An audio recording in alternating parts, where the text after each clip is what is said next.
Hey everybody, it's Andrew back here with another point, and in this video I'm going to be talking about these two. It's kind of two topics merged together, one of which is self-healing and another is manifestation. And so both of those words, immediately when you hear them, you're like, yes, it's superstitious, it's not real, it's just like a concept that sometimes plays out and sometimes doesn't, right? It's like sometimes people by miracles are healed of diseases and stuff, and it's just luck. And sometimes people who want something in their life manage to get it, and that's just luck. It doesn't happen for everybody, right? Or at least that's what I was thinking when I first heard or not when I first heard the words, but when I first actually like put them into proportion, when I saw like basically why people use these words. Because language is one of those things that it's like you don't use a word until you understand what it means. So I can't just like be spitting out the word manifestation and self-healing and not know what it means, because if I do that, then it really doesn't carry any weight.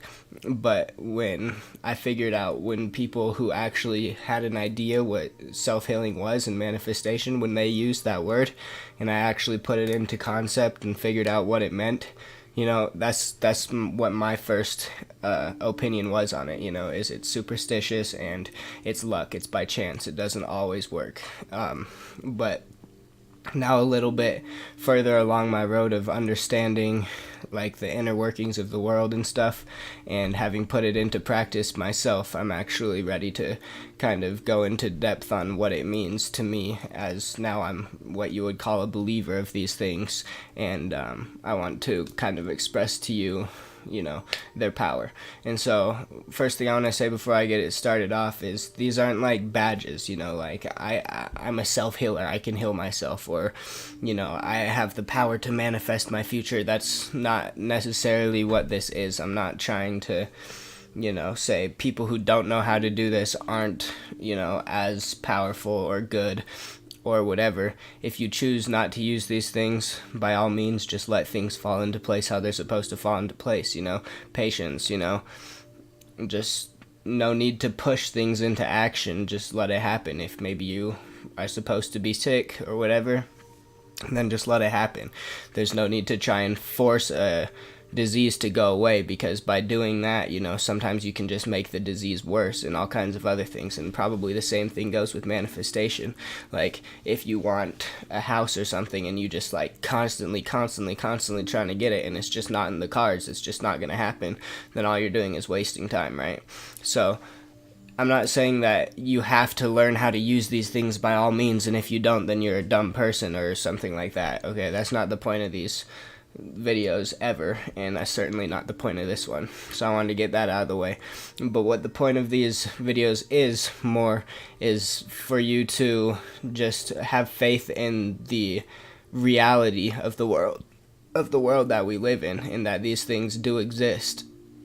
And due to the fact that they exist, there are certain scenarios in which they're applicable, and in which one who knows how to apply these concepts can make really good progress out of them. Alright, and so that's what this video is about, is trying to give you the tools you need to self-heal and giving you the tools you need to manifest, alright, and actually putting it into perspective for you so that you can use these things in your life in your desirable way. Okay, and so a little background how I came to understand self-healing is through meditation.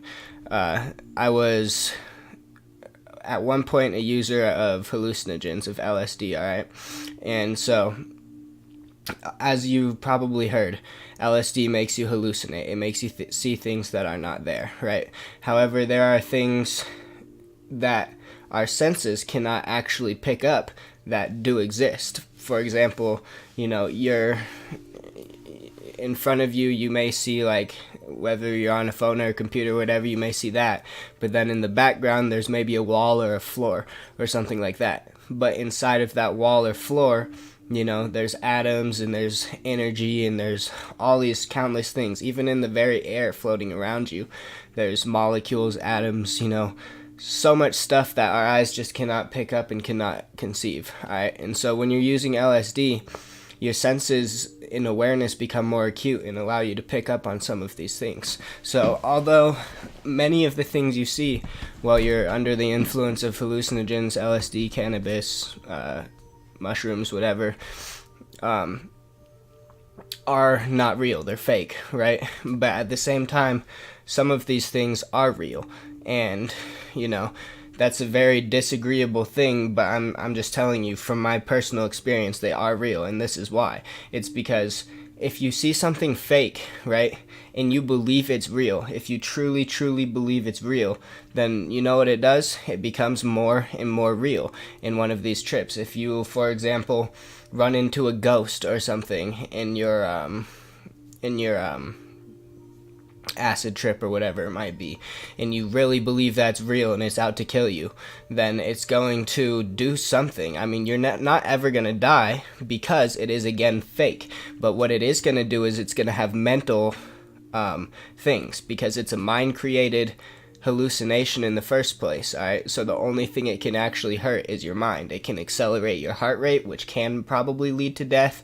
It can terrify the hell out of you. It can do all these things. It can make you create fake conversations with this thing that doesn't exist and do all kinds of things. And so as you believe something that doesn't even exist is real, it becomes more real to you. And what you get from this interaction with this thing that doesn't exist is almost a reflection of yourself, because again, it's your mind's projection. And so anything that comes from your mind, its origin, its basis is you. It's inside of you. It's your experiences. It's your existence being reflected back at you, what you're afraid of, and so on and so forth. All right? And so even the things that are completely illusory, they are somewhat real as well. They're not real in a physical manner, but they're real in a mental manner in which you can use these things to relate, and so on and so forth. And self-healing's kind of a similar thing. It's like, all right, so imagine you have a pain in your throat or in your chest or something like that you have had, or a migraine even, that you've had for like an hour or so, and it's just not going away, right? You can, as you believe, again, belief is the key factor in this, belief that these things do exist and that you can use them. As you believe that you have the power to actually make this thing go away, whether it be a chest pain, throat ache, headache, whatever it is, as you believe that you can get these things to go away, what you're able to do is actually tune into another level, and it's just your mind's inner knowing of these things. So your headache, it's like at first glance, again, as your senses, as your simple feeling sense, the nerves that are in your body, as far as those things can feel, there's just a pain in your head, maybe in the back of your neck, in your temples, whatever, wherever it is, in your chest, in your throat, wherever it is, there's this pain that is being received by the nerves of your body and being sent throughout your body into your brain, giving you this response of pain, right?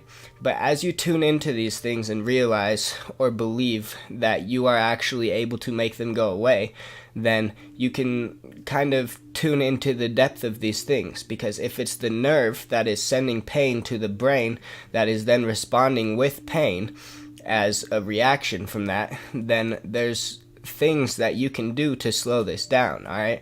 You can, not react as much. You can focus in on the nerve and see how it is reacting, seeing how a headache is pounding and how it's pounding. If you tune into, if you cut yourself, for example, if you tune into the pain, then it's gonna hurt 5 times more. It's kind of like that. But the object of this isn't to hurt yourself more. The object is to make the pain go away. So you find out how the nerves are reacting, and then you make a mental conscious effort to stop the reaction from happening, to stop the mental pain or the mental response of pain from happening.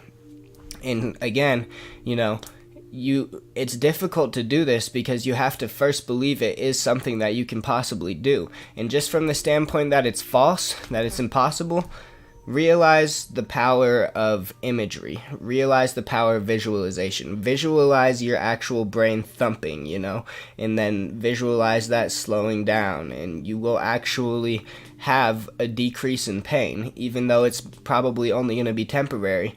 What just happened there when you did that is that you convinced yourself that something fake was real.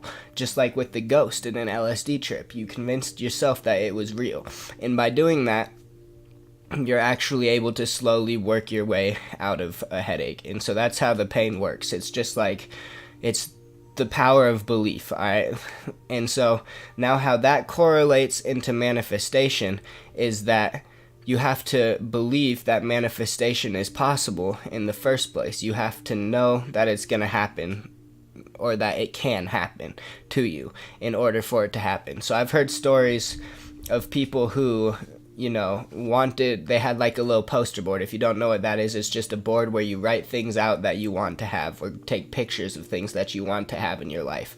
And then you look at these things on the daily, on the weekly, and you just remind yourself, that right there is what I want. And as soon as you make a want, kind of like in Aladdin, you're basically sending a message out to your own personal genie, which in our case is the universe itself, which I firmly believe is an intelligent thing of its own.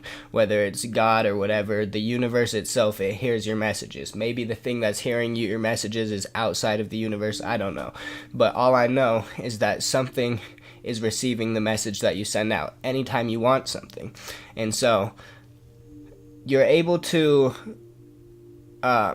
if you're able to believe that there's something out there receiving your request, then you can convince yourself, in the same way you do with self-healing, that this thing is real, that it's actually coming to you. And by doing that, you start attracting these things to you.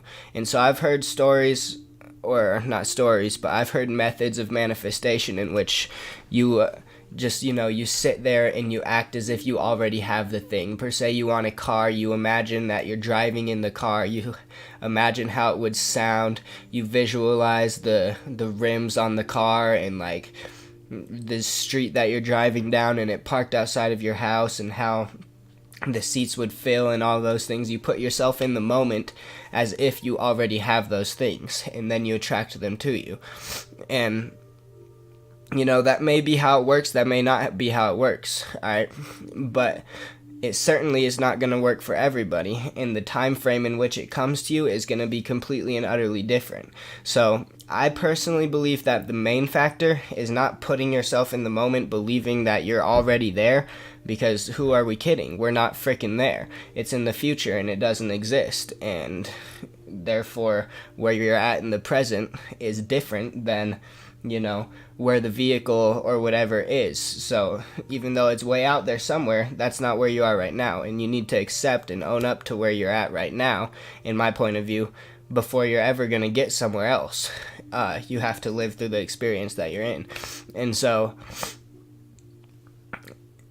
in my opinion, the key factor to manifestation is not so much imagining that you already have the thing, just that your request has been received and that it's coming to you. And at that point, there's nothing else to do. You just live every single day as if this thing is already coming to you. Alright, and so that's kind of how manifestation works, is you send out a request, you say, alright, I want this car, I want this house, I want to be a rapper, and what you want to do is focus only on that final outcome, basically. I want to make $1 million off of rapping. And by doing that, you're going to be inspired and motivated to make rap music, to make sure you're going to studios, to make sure you're writing, to make sure you're doing your research on other artists and all kinds of things like that, because it's going to attract this thing to you quicker. And it's just a natural process. Once you set your goal, once you say, I want this car, there's steps in which you have to take in order to get that vehicle, right? And so that's what you have to focus on, is you have to focus on that main goal, and then the rest of the steps leading up to it will just funnel into that thing actually manifesting for you. Or at least that's how I think that it works. And so it's the exact same thing with self-healing, alright? They're the exact same concept, just one is for external and one is for internal. And what you do is, I mean, I'm sorry if I'm repeating myself, I'm just going to say this for the last time, is you send your request out, basically, I want this pain to go away, I want the veins, I want my brain to stop responding to this pain, or whatever, or my chest or my throat to stop responding to this pain, I want my nerves to calm down, I want my heart rate to slow down, I want all of these things to happen. And then you have to believe that they're happening, and slowly they're going to come to you. Yes, there's a step or a set amount of steps in a process that you need to take to make this happen. Sometimes this includes getting medicine from a store, sometimes this includes whatever, but sometimes these modern medicines and so on, they're not necessary. Sometimes you can do it just with the power of your brain, just with imagination, imagery, and belief. And so that's pretty much it, guys.